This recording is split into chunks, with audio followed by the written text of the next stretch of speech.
Dans le premier cabinet d'armes, consigné sous le numéro 2, une admirable collection d'armes longues est présentée chronologiquement. Carabine Aldasoro modèle 1857, calibre 14 mm. C'est un fusil à chargement par la bouche dans sa version pour le corps des marines pour le sabre à baïonnette modèle 1858. C'est la plus ancienne arme conservée. Carabine Berdan modèle 1867, calibre 14 mm.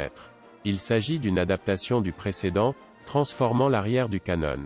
En incorporant le système Berdan, l'arme est devenue le premier fusil à chargement par la culasse, facilitant son utilisation au combat en raison de la vitesse de la charge et parce qu'elle pouvait également être chargée avec le fusilier couché. Carabine Remington modèle 1871, calibre 11 mm. Utilisé à Cuba pour la première fois.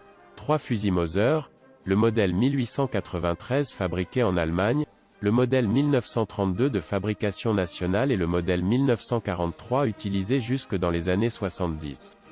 Sur la jupe on retrouve les carabines tierces utilisées par la guérilla montée à Cuba, voir la photo sur le côté. Ils sont plus petits que les fusils pour faciliter leur utilisation lorsqu'ils sont montés à cheval. Les couteaux à baïonnette des armes exposées. Dans la seconde vitrine, portant le numéro 3, les fusils automatiques sont présentés par ordre chronologique, du fusil CETME modèle 1958, qui fut le premier fusil automatique des forces armées, au fusil CETME modèle L et LC avec lequel le calibre de l'arme est changé, passant de 7,62 à 5,56 mm. Sur la jupe sont exposés pistolets et revolvers réglementaires dans la marine depuis 1884. Les couteaux à baïonnette des fusils exposés.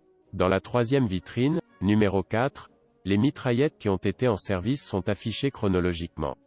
Nous soulignons le lance-grenade M79 40 mm sur la jupe et différents pistolets et revolvers d'intérêt historique.